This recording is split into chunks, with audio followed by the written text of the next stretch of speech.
Eh bien, bon après-midi à vous. Je suis très contente d'être avec vous. Et comme Gilles l'a dit, on fait un petit peu un pas de côté, parce que c'est vrai que j'arrive avec du matériel qui est un petit peu différent de ce qui a été présenté jusqu'à présent. Je m'appelle Maud, je suis philosophe et éthicienne, et je me suis fait donner la tâche difficile de parler de la question qui fait mal. Devrait-on faire concourir les chevaux? C'est vrai qu'après tous les conseils et considérations super utiles qu'on a vus aujourd'hui, la question de fond reste pourtant intacte. À quoi bon tout ça? Les concours sont-ils bons pour les chevaux? D'où le titre, « Pour le cheval ou pour le podium, est-ce éthique de faire concourir son cheval? » Peut-être une note, comme on le sait, le terme « concours » se réfère à des activités, des manifestations très, très variées. L'analyse que je présente ici cherche à parler des concours en général. Le dénominateur commun serait d'entraîner le cheval en vue d'une performance et prendre part à des manifestations où ces performances peuvent être accomplies et évaluées.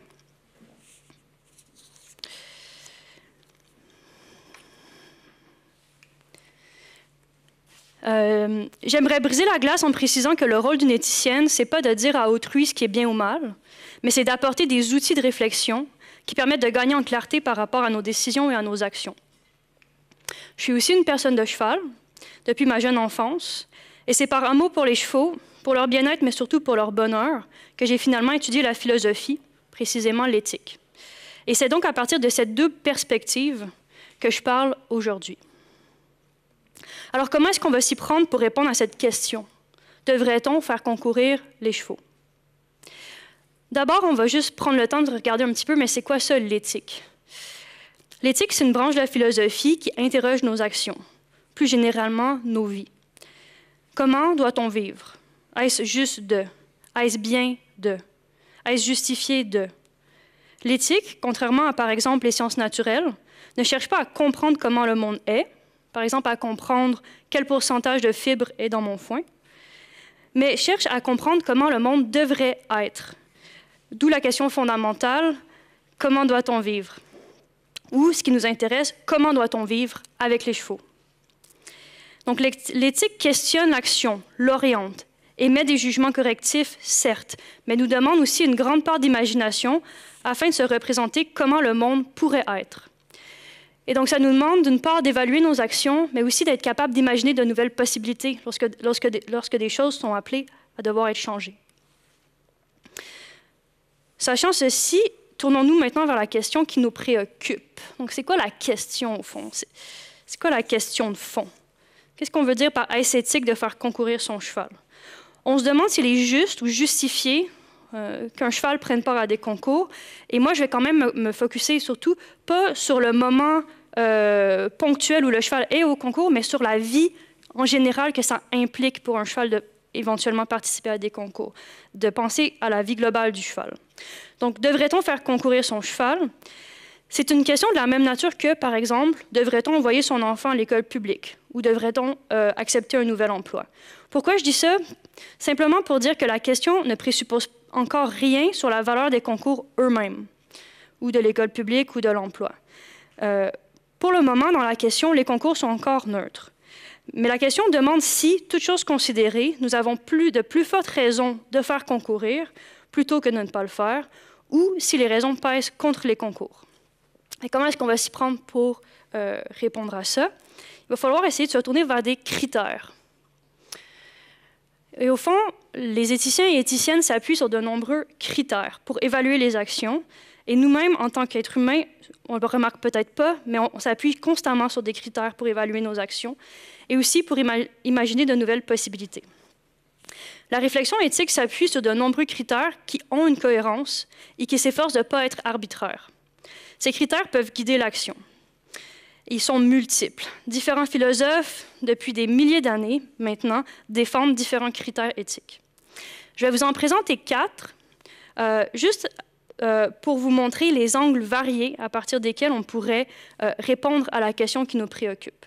Une fois que j'aurai présenté les 4, je vais quand même seulement sélectionner un critère pour continuer mon analyse, parce que j'entends quand même vous offrir une piste de réponse à la question grâce à un des critères, en fournissant une analyse.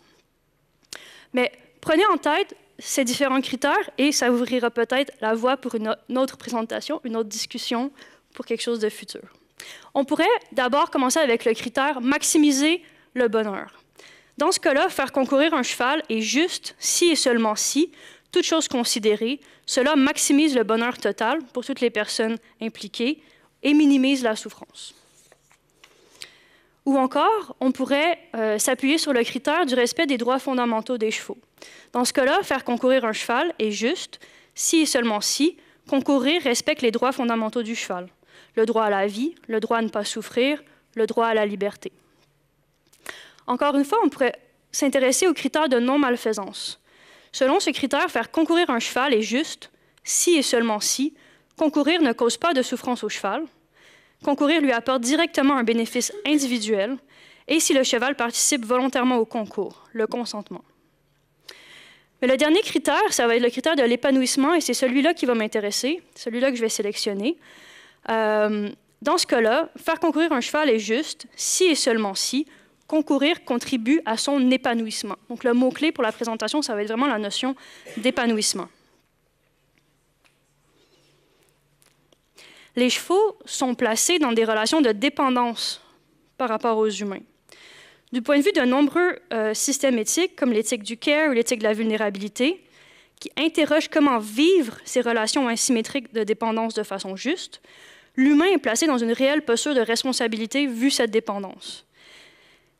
On a parlé un petit peu de la responsabilité avant la pause. Là, je vais faire un petit peu comme un virage philosophique autour de la notion de responsabilité, si vous me permettez. La responsabilité est de répondre aux besoins du cheval pour promouvoir son épanouissement. Et donc, je choisis cette approche autour de l'épanouissement parce que le thème de la journée est « Comment peut-on agir en responsabilité ?» Donc, je pense qu'une approche qui est guidée par l'idée de responsabilité répond bien au thème de la journée. Être responsable, c'est être capable de répondre à l'appel d'autrui. Dans ce cas-là, c'est être répondre à l'appel du cheval. Mais il y a de nombreux philosophes qui notent qu'il y a une ambivalence au cœur même de cette réponse, de cette responsabilité. L'appel d'autrui, l'appel d'un cheval, nous interpelle directement et à la fois nous dérange. Il y a une ambiguïté. Quand je suis en présence d'autrui, je suis chaque fois tentée de le faire taire, de le chosifier, de le réduire à une fonction, de lui assigner une place, de le dominer, y compris quand j'en prends soin. Pourtant, autrui m'enseigne.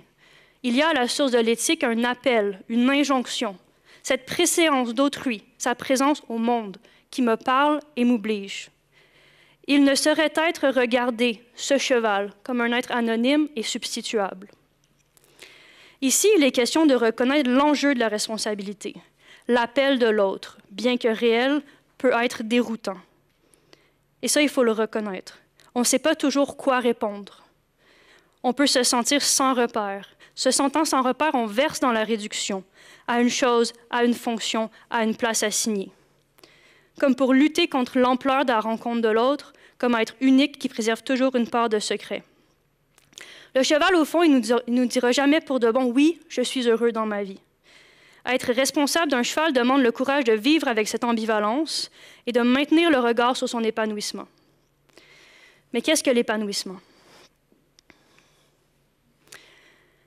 On dit que certaines formes de vie, par exemple des vies d'équidés, parce qu'elles possèdent des besoins et des capacités, exigent que l'on satisfasse ces besoins et que l'on permette à ces capacités de se déployer de la manière la plus riche possible. Et là, ça, c'est vraiment les mots-clés de se déployer de la manière la plus riche possible en tant que ce qu'ils sont. Deux choses sont importantes ici. Parler en termes d'épanouissement, ça permet de qualifier l'idée de qualité de vie. Il ne s'agit pas simplement de minimiser les souffrances ou la frustration ou le stress, mais de contribuer activement à une vie pleine. C'est penser en termes de développement du cheval sur le long terme en tant que cheval. Et donc, dans ce cadre, on essaie de situer les concours.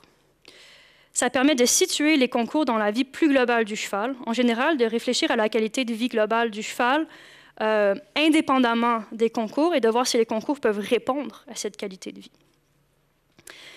Et donc, les concours contribuent-ils à l'épanouissement du cheval? Si oui, pourquoi? Sinon, pourquoi? Comment est-ce qu'on va répondre à cette question-là? J'ai choisi de récupérer le cadre des besoins équins de l'éthologue et philosophe anglaise Marty Carley Worthington pour faire l'analyse. Et je vais me baser sur ces besoins des chevaux qui sont multiples et complexes et qui caractérisent ce dont un cheval a besoin pour s'épanouir. Il ne s'agit vraiment pas que des besoins de base, il s'agit des besoins complexes qui font que sa vie, que sa vie est bonne ou que sa vie éclot. Les chevaux ont des besoins physiques. Nutrition, on en a parlé, c'est très important. Hydratation, on en a parlé, c'est très important. Abri, possibilité de déplacement variés, c'est quelque chose sur lequel je vais revenir, etc. Les chevaux ont des besoins sociaux, contact avec d'autres chevaux, par exemple la possibilité de faire du toilettage mutuel, la possibilité de former et de maintenir des relations à long terme, la possibilité, dans le cas des poulains, d'un apprentissage intergénérationnel. Les chevaux ont des besoins affectifs. Ils ont besoin de sécurité. Ils ont besoin de pouvoir exprimer des préférences. Ils ont besoin de ne pas être placés dans des situations de frustration ou de détresse, etc. Les chevaux ont aussi des besoins cognitifs. Ils ont besoin de pouvoir apprendre. Ils ont besoin d'explorer leur environnement. Ils ont besoin d'acquérir des connaissances sociales et écologiques, etc. Est-ce que les concours répondent à certains besoins du cheval? Afin de déterminer si oui ou non faire concourir un cheval peut contribuer à son épanouissement, il faut réussir à savoir si ces activités contribuent à répondre à ces nombreux besoins multiples. À l'inverse, il ne faut pas que concourir entrave la réponse à certains de ces besoins. Pour le temps qui m'est donné, je vais montrer comment on pourrait tenter de répondre à cette question en analysant deux cas.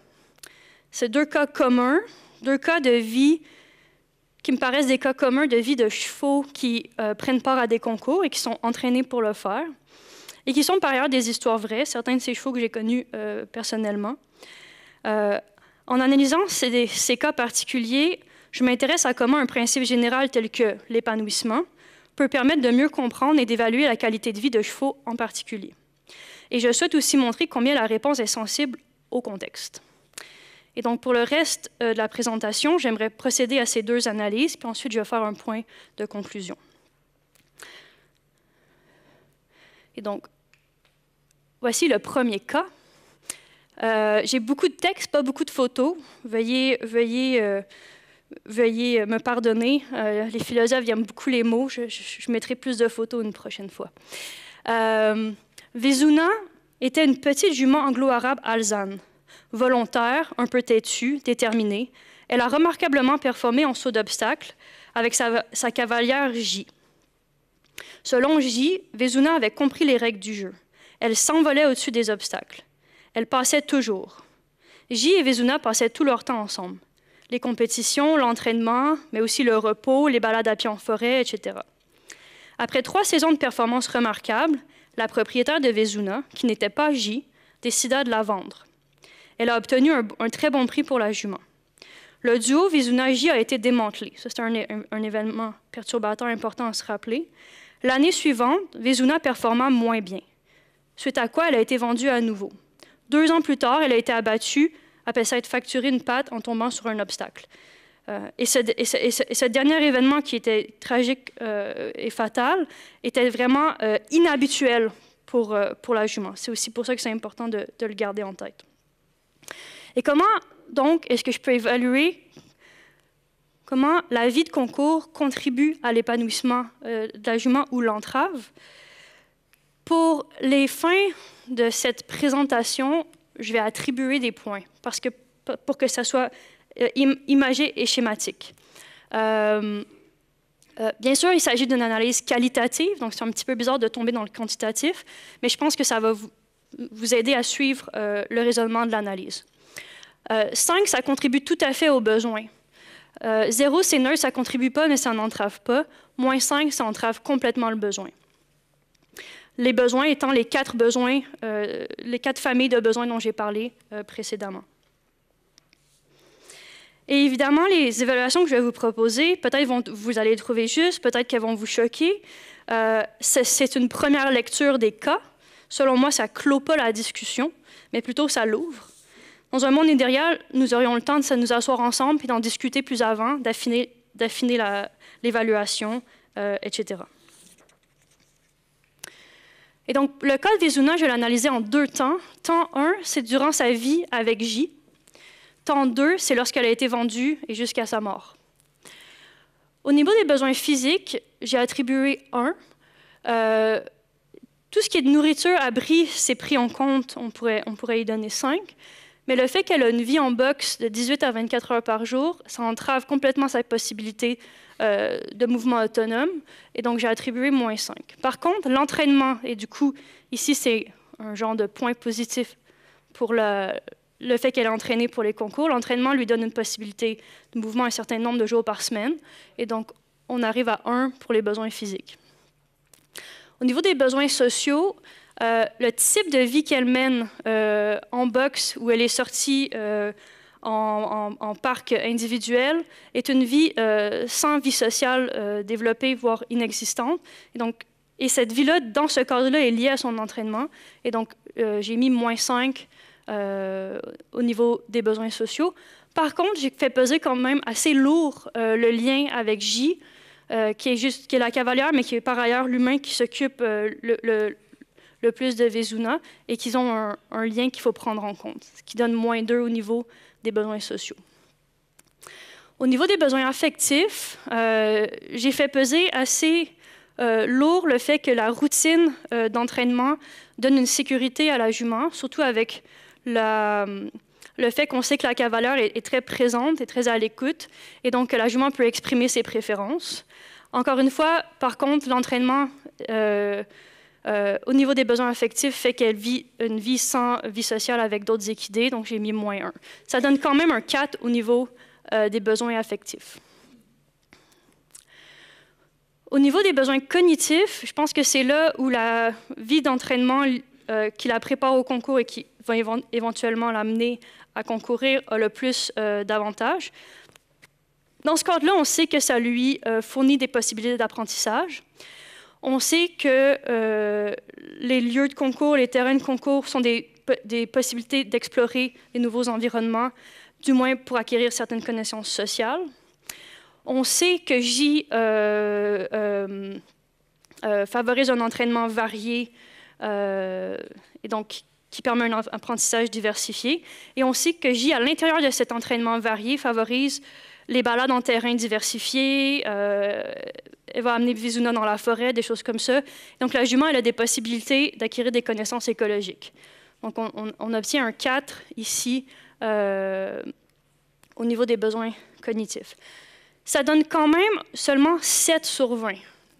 Donc il y a quand même vraiment de la place pour amélioration, mais ça nous permet de noter là où la vie d'entraînement contribue aux besoins. Et ça nous permet de voir là où il pourrait y avoir de l'amélioration. C'est évidemment au niveau des besoins sociaux que les choses pourraient être améliorées. Et c'est pas clair du tout que la jument devrait arrêter de concourir et d'être entraînée si elle vivait dans une situation sociale plus adaptée. Donc ça serait intéressant de voir comment on pourrait améliorer concrètement la situation. Mais pour l'instant, l'analyse, je la laisse là. Ça peut aider à réfléchir. Ça, c'est dans le cas T1 où elle vit avec J. Qu'est-ce qu'on pense de la situation lorsqu'ensuite elle est vendue?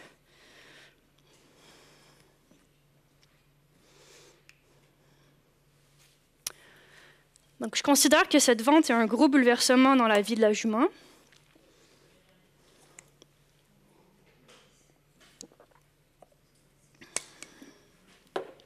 Au niveau physique, j'ai laissé indemne. On assume qu'elle a encore, que c'est encore les mêmes conditions de ce point de vue-là.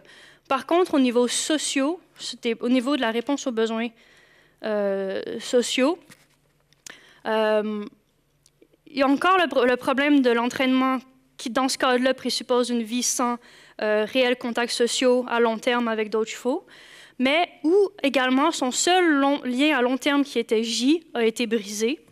Et donc, on est à -7 au niveau des besoins sociaux. Et lié à ça, c'est un grand bouleversement dans ses besoins affectifs. Il y a une perte de sécurité, pas juste parce qu'il est dans un nouvel environnement, mais parce qu'il est dans un nouvel environnement où vraiment elle a été achetée pour performer. C'était une jument qui performait bien. Les nouvelles personnes ont en tête vraiment qu'elles répondent à la hauteur de l'argent qu'ils ont investi. Et donc, il n'y a pas juste, un bouleversement au niveau de la routine où ça suffirait de reconstruire une routine, mais il y a aussi une perte d'écoute, une augmentation des frustrations, une perte de possibilité d'exprimer ses préférences, étant donné que là, dans sa deuxième situation de vie, les concours, ça a devenu prévalent sur la qualité de sa vie. Et donc, on est à -6 au niveau affectif. Et au niveau cognitif, c'est difficile à dire parce qu'au fond, la capacité d'apprentissage et la disponibilité cognitive est liée avec la disponibilité affective. Ça, on l'a vu ce matin, articulé sous d'autres termes avec le fait que certains types de stress vont affecter la possibilité d'apprentissage du cheval. C'est un petit peu la même chose dont je parle ici. Et donc, dans son nouveau lieu, on ne sait pas si elle a des vraies possibilités d'apprentissage. On ne sait pas si son environnement est varié. On ne sait pas si elle a la possibilité d'acquérir des connaissances écologiques. On sait qu'elle continue à concourir. Donc, encore une fois, possibilité d'acquérir des connaissances sociales, on suppose que c'est encore présent. Mais on ne sait pas si la jument est dans un état où elle est disponible, en fait, pour apprendre, explorer, acquérir de nouvelles connaissances. On le sait qu'elle est déstabilisée au niveau affectif. Dans sa nouvelle vie, qu'on sait qui se termine avec une fin tragique, parce que la jument répondait de façon inhabituelle à des tâches qu'elle réussissait très bien par ailleurs dans sa vie d'avant, on est à -10/20. Donc là, dans ce cas-là, vu la visée, concourir entraverait la possibilité de répondre aux besoins de la jument et donc entraverait la possibilité de son épanouissement. Ça, c'était un cas que je trouvais intéressant parce qu'il y a vraiment deux moments dans la vie d'un cheval qui, par ailleurs, est entraîné et appelé à concourir. Évidemment, on ne connaît rien sur sa jeune vie, son enfance, et on sait que sa vie s'est terminée trop tôt. Qu'est-ce qui arrive si on prend un exemple qui, disons, sauf erreur, nous semble parfaitement acceptable, où on ne semble pas qu'il y ait rien qui cloche, ou même on semble que tout va assez bien, est-ce qu'on obtient un 20/20? Voyons voir. Et ça, c'est un cheval que j'ai vraiment connu, qui n'était pas mon cheval, c'était le cheval d'un ami. Et donc, je trouve ça intéressant d'analyser le cas parce que je connais bien aussi la psychologie de l'humain qui est impliqué dans ce cas-là. Et donc, ça, c'est le cas d'Anopé. Donc, Anopé est un hongre Holsteiner B foncé. Il vit depuis sa naissance avec M, un cavalier de dressage engagé pour le bien de ses chevaux, qui montait auparavant la mère d'Anopé. M élève Anopé depuis le début pour qu'il devienne un bon cheval de dressage. Anopé vit dans un box propre et lumineux. Il sort tous les matins 60 minutes dans un parc individuel. Puis, il est monté 6 jours par semaine dans le manège intérieur ou extérieur. À 9 ans, il a déjà participé à 2 prix Saint-Georges avec M.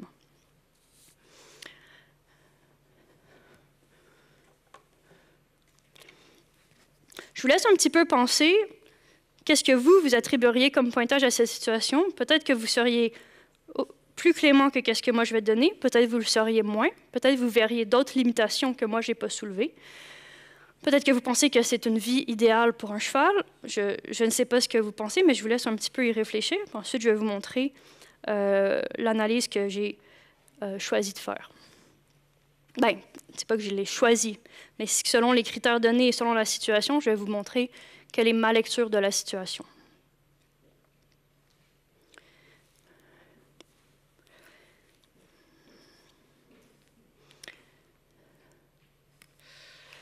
Okay.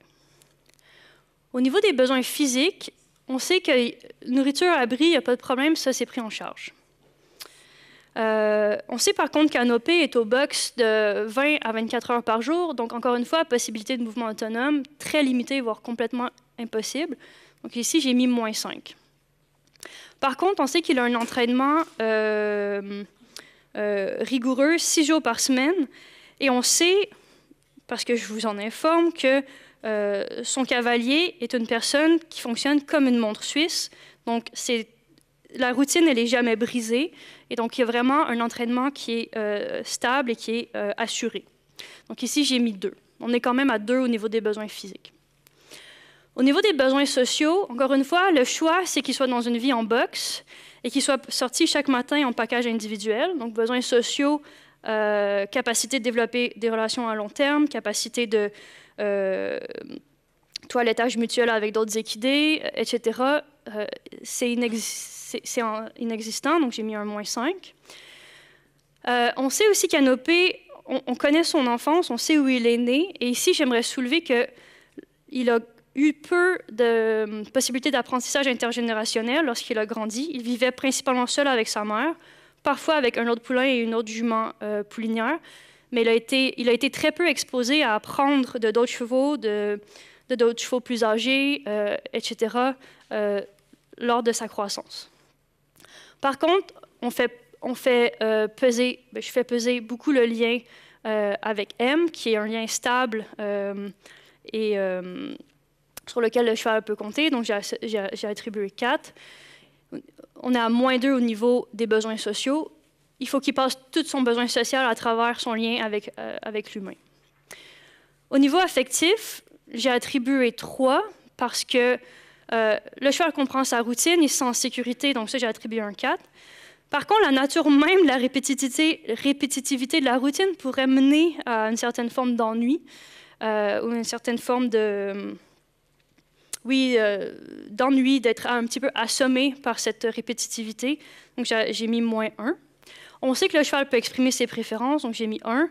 Encore une fois, par contre, son entraînement suppose dans ce cadre-là une vie sans les autres chevaux, j'ai mis -1. On est quand même à 3 au niveau affectif. Et au niveau des apprentissages, on sait que le cheval est exposé à des nouveaux apprentissages. Par contre, on sait que l'entraînement est ciblé, peu varié et répétitif, qu'il y a quand même des buts assez spécifiques à cet entraînement-là. Le cavalier a quand même certaines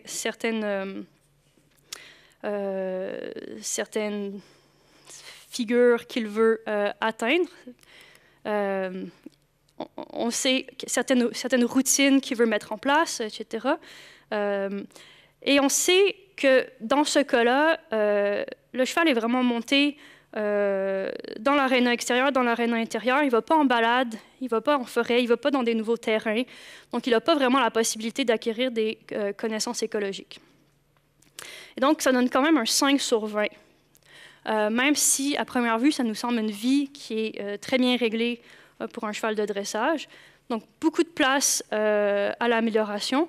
La question, c'est est-ce que le fait qu'il soit un cheval qui est entraîné pour le dressage suppose que la notation soit seulement à 5 sur 20? Encore une fois, au niveau social, il pourrait avoir des grandes améliorations. Au niveau physique aussi, il ne serait pas obligé de vivre dans un box. On pourrait avoir une autre forme d'installation. Et déjà, en faisant vivre le cheval peut-être dans un petit troupeau, dans une autre forme d'écurie, dans le modèle Offenstall, comme on dit en Suisse, ça pourrait être une option.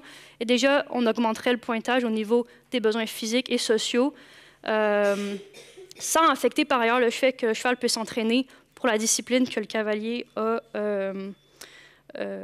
choisie.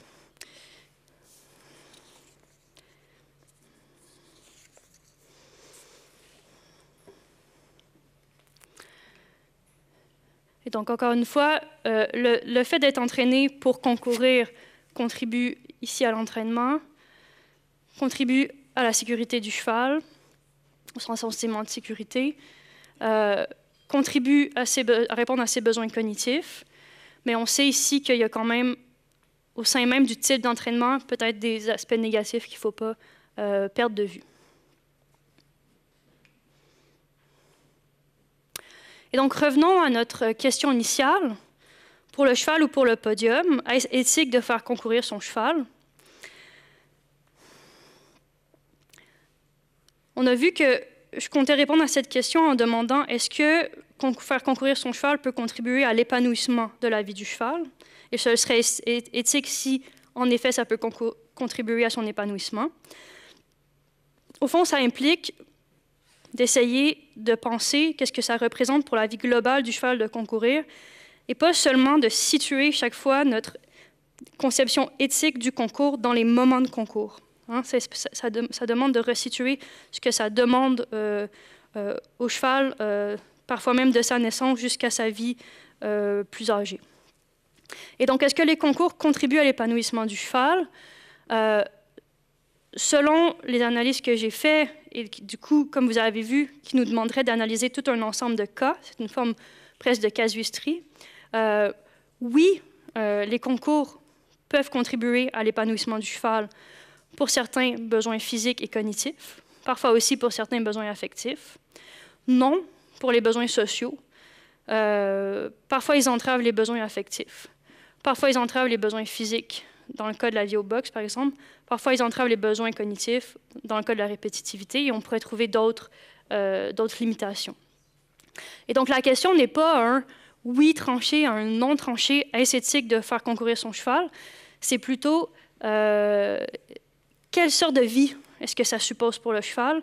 Est-ce que cette sorte de vie-là lui permet par ailleurs de s'épanouir en tant que cheval et pas en tant qu'athlète ou en tant que cheval de dressage, etc. On a vu aussi que beaucoup des points, des besoins qui n'étaient pas répondus pourraient être améliorés dans plusieurs contextes, mais que parfois aussi certains choix vraiment axés vers la volonté de performance peuvent vraiment nuire ou entraver complètement. Dans le cas de Vezuna, dans sa deuxième vie, entraver complètement la possibilité d'épanouissement pour le cheval. Et donc, encore une fois, l'intitulé de cette présentation était « Pour le cheval ou pour le podium ». Et donc, ça nous demande de nous poser la question « Pourquoi ?» ou plutôt, ce qui serait plus approprié, « Pour qui faisons-nous concourir les chevaux? Pourrions-nous faire concourir les chevaux pour eux-mêmes? Et qu'est-ce que ça demande à nos concours? Comme le souligne le chercheur canadien en éthique du sport Jason Holt, « In competitive context, those in control are more motivated to use or abuse athletes simply for the sake of winning. » Hein? Dans les contextes compétitifs, ceux qui sont en contrôle sont parfois motivés plutôt d'abuser ou d'utiliser le cheval dans le but de gagner. C'est évidemment cette distinction-là que j'avais en tête lorsque j'ai choisi le titre, pour le cheval ou pour le podium. Qu'est-ce qui arrive, c'est que notre but principal n'est pas de gagner, mais c'est de répondre à une vie vraiment pleine pour le cheval. Est-ce que ça nous mène vers une visée transformative de l'entraînement et des concours? Face à la constatation de cette question d'abus ou d'utilisation, on sait que le 20e siècle a beaucoup travaillé avec le motto « Use, not abuse ». Il y a même des livres, il y a un livre qui est sorti avec ce titre-là par ailleurs, etc. Mais est-ce que le 21e siècle ne serait pas prêt pour plus? Ne sommes-nous pas prêts et prêtes pour plus? La simple analyse que j'ai menée ici révèle les limites réelles des cadres et traditions plus larges qui régissent la vie de concours actuelle. Mais ces concours et les mœurs qui les régissent et la vie que ces activités destinées au cheval peuvent aussi évoluer. Ils sont d'ailleurs complètement définis déjà par l'humain. Donc l'humain pourrait redéfinir cette activité. Est-ce que ici la question « comment être responsable » ne nous pousse pas à nous demander quel futur? Est-ce que l'éthique ne nous invite pas à imaginer de nouvelles possibilités et configurations? En anglais, le terme « épanouissement » se dit « flourish ». Et donc, si le 20e siècle a fonctionné avec le motto « use, not abuse », peut-être que le 21e siècle pourrait s'orienter avec le motto « flourish, not perish ». Voilà, et c'est ce que je voulais vous présenter. Merci beaucoup pour votre attention.